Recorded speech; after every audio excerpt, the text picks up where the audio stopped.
This week marks a major occasion for those of us in the news business. On Thursday, it was the one-year anniversary of the New Bedford Light online news publication. So congratulations to all of the folks at New Bedford Light, including our guest Jack Spillane. Jack is here, of course, to speak with us about some of his columns in New Bedford Light. So, Jack, 1 year along and still going strong. It's been an enormous effort, and we're still here after a year. Just finished a matching fund drive for $100,000. We've raised more than that. We're operating on the public radio model, and so far so good. It's a year in New Bedford with a non-profit digital investigative news site. And it's just perfect. I mean, I have to tell you, I know it's going to get better, but you're doing a great service there. We're hoping in this second year to expand a little bit. We've just hired, as of June 1st, 2 additional reporters. So hope to be even better in the second year. Well, let's talk first about your column last week about PCB pollution in New Bedford Harbor. 40 years ago, for 40 years I should say, New Bedford has been living with this environmental nightmare, and it's incredible. I'd like to ask, who's to blame?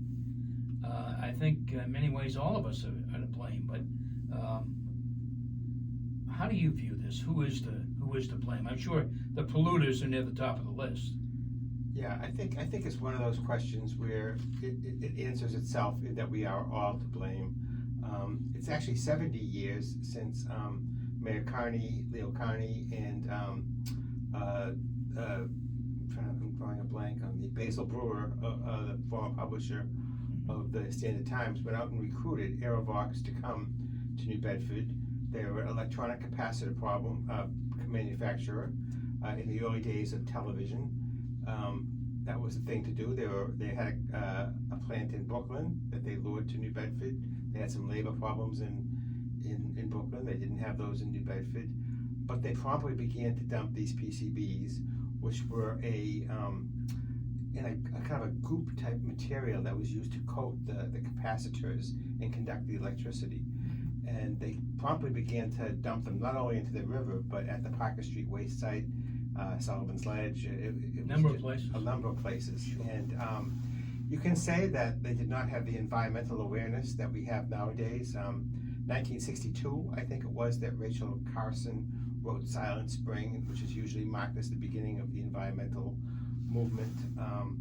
But certainly, I would think when you were dumping that kind of greasy, nasty stuff into the river, you would know that it wasn't good for the river. How dangerous it was, they probably didn't know.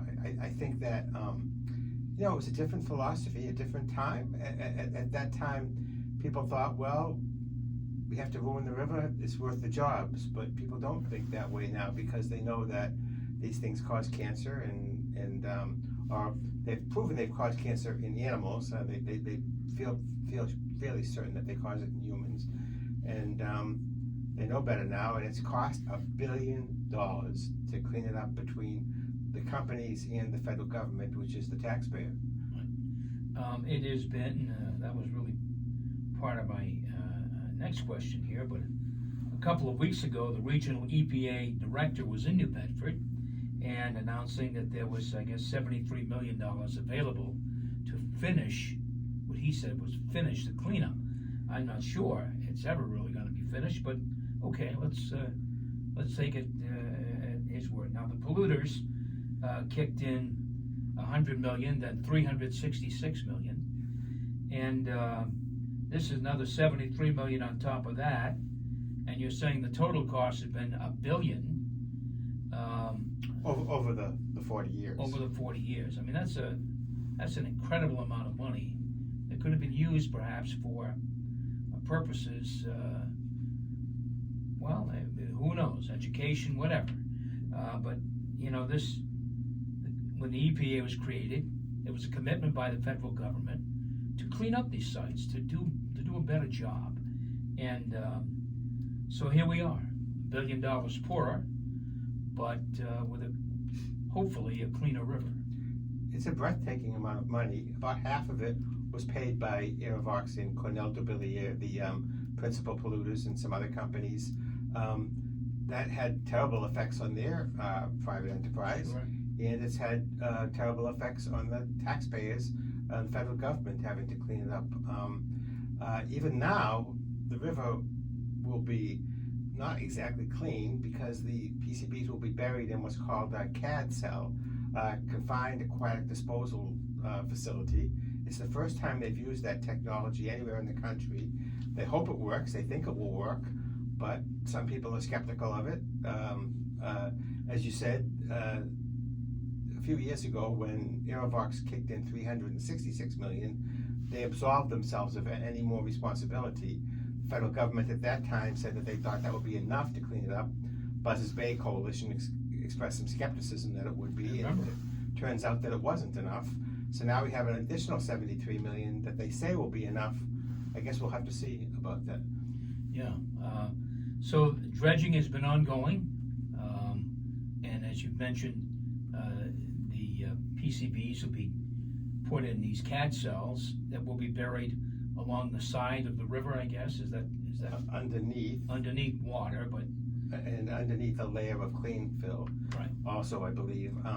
The good news about this, as Mayor Mitchell pointed out, is that you will now be able to use the facility more easier for development on the water. They want to create these bulk facilities for both wind and cargo shipping. Both the North Terminal and the new Foss Marine Terminal are going to do that. It's up to debate as to whether they would have gone forward with those projects anyway, but certainly they're easier with the cleanup. Other places in the harbor will be more developable, one would assume. Well, I think after 40 years, we've probably learned some lessons about all this. Number one, don't pollute rivers because they're very costly to clean up. And number two, to make sure that our politicians are aware and plugged in and are, committed to keeping the environment clean.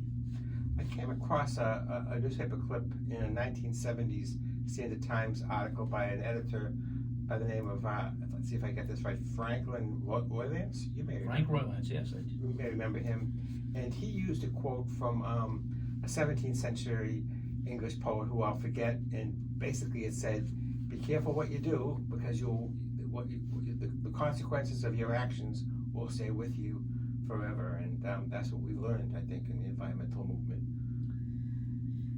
Anastasia, what is her last name? Lennon?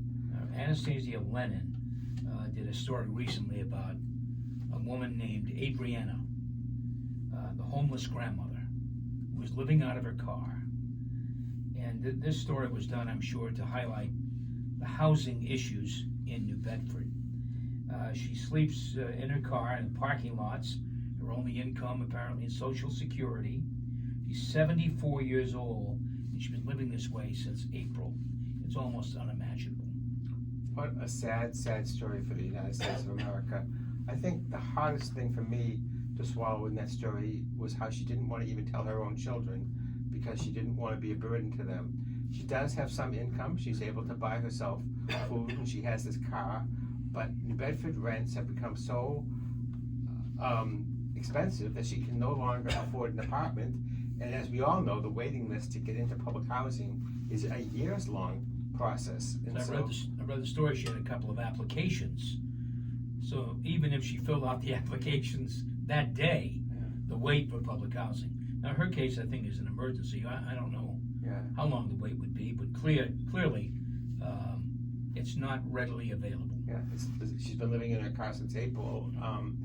She does have, lucky enough to have a sister where she can go and clean up and maybe stay for a night or two, but as they say, nobody wants to have a guest that stays for longer than 3 days, and so the poor woman is living in a car. I have to say it was a very sad story for me to read, and I think Anastasia Lennon did a great job with it. This story really is reflective of untold hundreds of people in New Bedford and cities across the nation, really. They can't afford the high rents, they get evicted, and for whatever reason they have no place to go. there has to be a short-term solution to help these folks, and then perhaps a longer-term solution, a more permanent solution.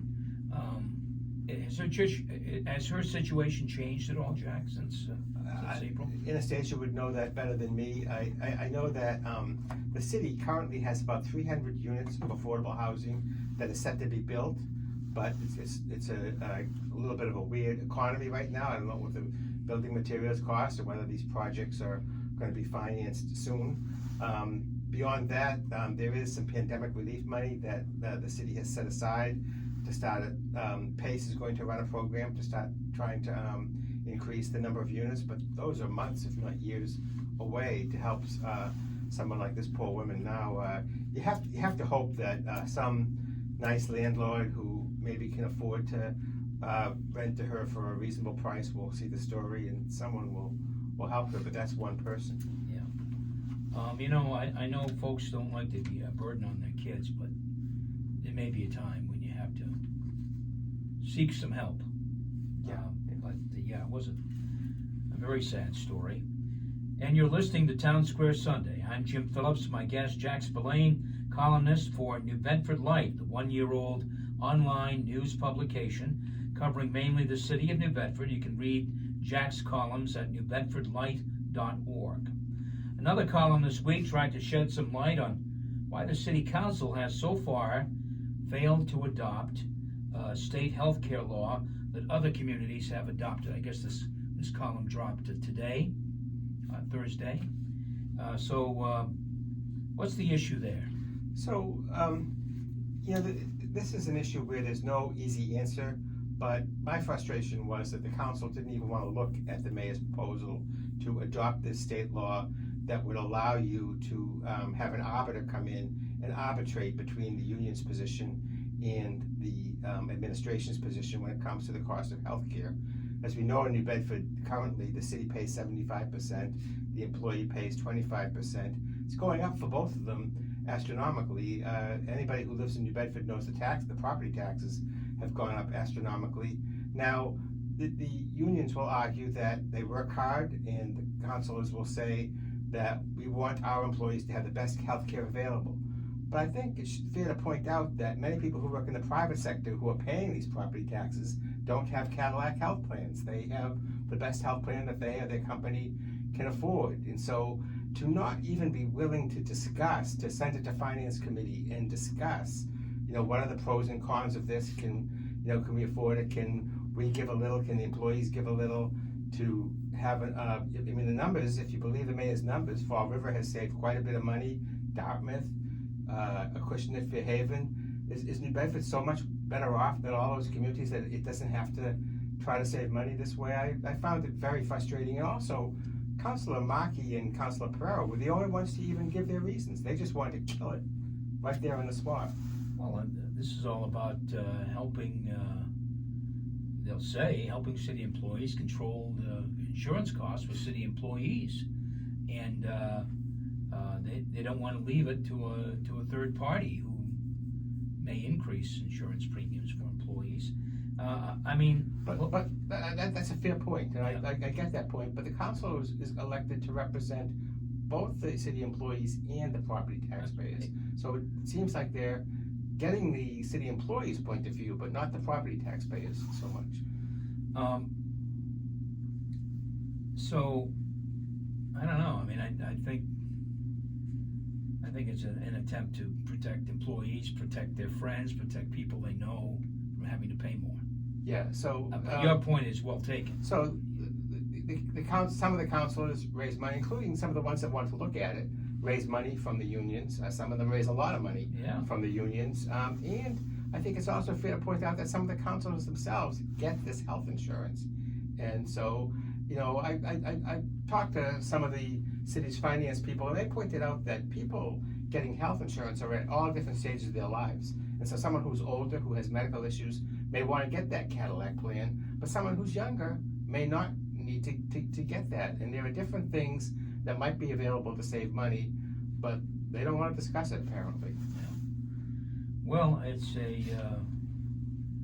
is a important issue. There's no question everybody's paying some type of more, some higher premiums, whatever you got to pay, and it's a controversial item. Yeah. The premiums are going up by about 5% every year, more than that on a bad year.